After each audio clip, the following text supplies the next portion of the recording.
कन्नौज में जो railway station पे कार्य हुआ है, जो गिरा है, ये उत्तर प्रदेश में नई संस्कृति शुरू हुई है, जहां ठेके को आउटसोर्स और फिर आउटसोर्स और फिर बीजेपी के नेताओं का दबाव, भ्रष्टाचार इतना कभी नहीं हुआ होगा जितना इनकी सरकार में भ्रष्टाचार हो रहा है। अयोध्या का चुनाव भारतीय जनता पार्टी फिर एक बार हारेगी। कुछ लोग गंगा स्नान इसलिए करने जाते हैं पुण्य के लिए, कुछ दान के लिए जाते हैं, और कुछ लोग जो पाप करते हैं अपने पाप धोने जाते हैं। तो हम लोग पुण्य के लिए जाएंगे और दान के लिए जाएंगे। कन्नौज में जो घटना हुई है, हम और आप लोग रेलवे स्टेशन को अगर देखें तो जो अंग्रेजों के जमाने के बने हैं वो आज भी वैसे के वैसे मजबूत दिखाई दे रहे हैं। आज भी उनमें कुछ बिगड़ा नहीं है। अगर हम उन्हीं स्टेशनों को आज के समय की परिस्थितियों के हिसाब से रिस्टोर कर दें तो शायद और अच्छे हमारे रेलवे स्टेशन दिखेंगे। जो कन्नौज में रेलवे स्टेशन या उसकी शटरिंग या जो बनते समय चीजें गिरी हैं, जिसकी वजह से बड़े पैमाने पर मजदूर दबे, भगवान की कृपा है कि किसी की अभी तक जान नहीं गई है। हमें उम्मीद है कि सरकार पूरा इलाज कराएगी। उन परिवारों की मदद की घोषणा की है, कम की है, और करनी चाहिए। साथ ही साथ सरकार को यह भी देखना चाहिए कि आखिरकार ठेके में कौन लोग शामिल थे। ये उत्तर प्रदेश में नई संस्कृति शुरू हुई है, जहां ठेके को आउटसोर्स और फिर आउटसोर्स और फिर बीजेपी के नेताओं का दबाव। तो जहां ठेकेदार अपना प्रॉफिट के लिए किन किन चीजों से कंप्रोमाइज कर रहा है और जिन मानकों को और जिस सेफ्टी के साथ हमें काम करना चाहिए, हम उस सेफ्टी भी मजदूरों को नहीं दे पा रहे हैं, जिसकी वजह से घटनाएं हो रही हैं।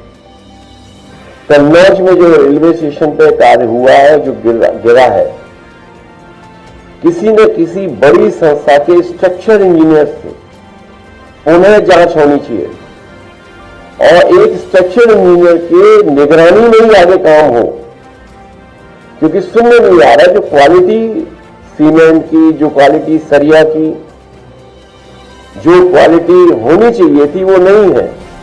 दिखने में छोटा दिख रहा है ठेका, लेकिन सब कामों को मिला लोगे तो न जाने कितना बड़ा ठेका था। ठेके को तोड़ तोड़ करके छोटा बनाना, उसमें खेल करना, ये बीजेपी की नई संस्कृति है।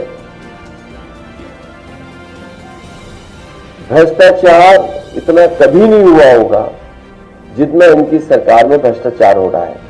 दूसरा, जो इंडिया गठबंधन का सवाल पूछा है, इंडिया गठबंधन वैसा ही इंटैक्ट है।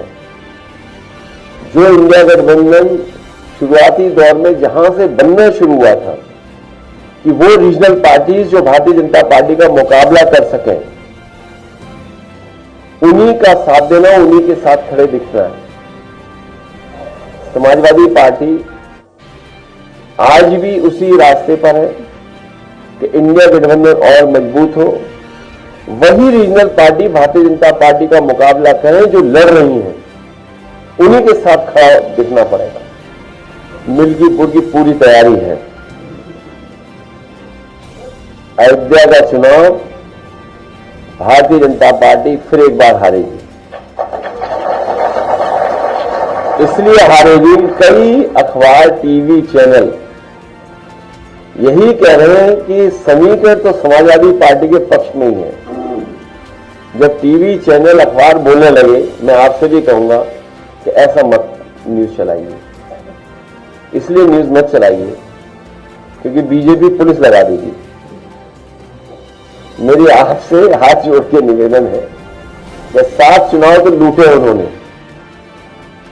इसीलिए सुप्रीम कोर्ट में भी बात चली गई है और इलेक्शन कमीशन ने भी वो डिजिटल जो रिकॉर्डिंग्स है, डिजिटल जो चीजें उनको देने मना कर दिया।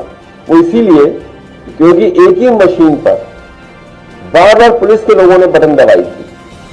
अगर आपको याद हो, इसी हॉल में मैंने कहा था कि अगर फॉरेंसिक जांच हो मशीनों की बटन की तो आपको जानकारी हो जाएगी कि एक ही व्यक्ति ने बटन दबाई होगी। और हमने, आपने वो तस्वीरें भी देखी, वो वीडियो देखा जहां पुलिस का एक अधिकारी महिलाओं को रोक रहा था लेकिन महिलाएं डरी नहीं थी, वो बहादुर महिलाएं वोट डालने के लिए लगातार उन पुलिस वालों से लड़ रही थी। आप बोले न बोले, हालांकि बहुत सी जगह आप लोग नहीं बोलते हैं, कोई बात नहीं, लेकिन आप भी सच्चाई जानते हैं कि कितना दबाव था अधिकारियों पर। जो अधिकारी बेईमानी कर रहे थे, वो अधिकारी कह रहे थे हम क्या करें, मजबूरी है।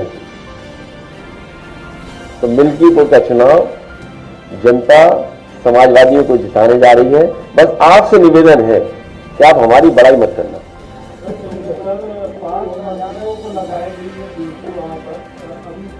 अगर आप विभाग देखोगे उन मंत्रियों का, वो सब लूटने वाले लोग हैं, विभाग लूटे हैं।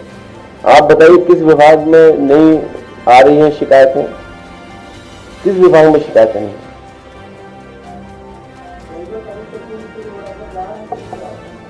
मैं हमेशा गया हूं, और अगर आप कहो तो तमाम वो पिक्चर्स मैं शेयर कर सकता हूं आपसे, जिसमें समय समय पर मैंने गंगा में स्नान लिया है।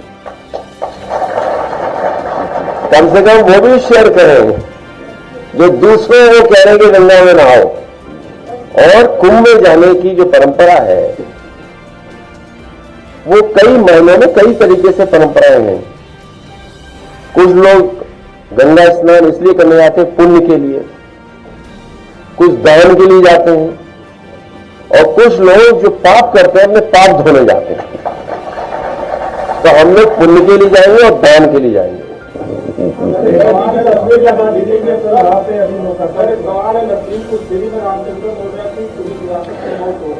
उसको लेकर के पीसी सिंह वहां के शुरू से दोहरा रहा है, उन पर कोई कार्रवाई नहीं, बहुत उल्टा सीधा चल रहा है। मुझे याद है ये घटना कुछ दिन पहले हुई है, और जब मुझे वो वीडियो मिला तो मैंने वीडियो शेयर भी किया था। एक पुलिस अधिकारी इस तरह की भाषा नहीं बोल सकता। ये वही जिला है जिस जिले में एक विधायक जी को ठोका गया था, और किसने पीटा था?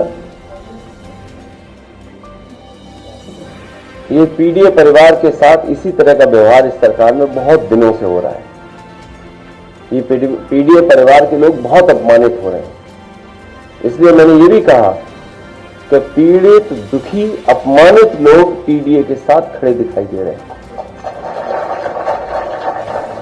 जो मौर्या के साथ घटना हुई है पुलिस की वजह से हुई है, और ऐसे अधिकारियों को अगर दंडित नहीं करती है सरकार, तो इसका मतलब सरकार जातिवादी है, और सरकार जातिवादी को बढ़ावा दे रही है। क्योंकि इस तरह की भाषा इस्तेमाल करने के बाद भी अगर कोई कार्रवाई नहीं हो रही है, इसका मतलब है भारतीय जनता पार्टी, उनकी सरकार में बैठे हुए लोग जातिवाद को बढ़ावा दे रहे हैं।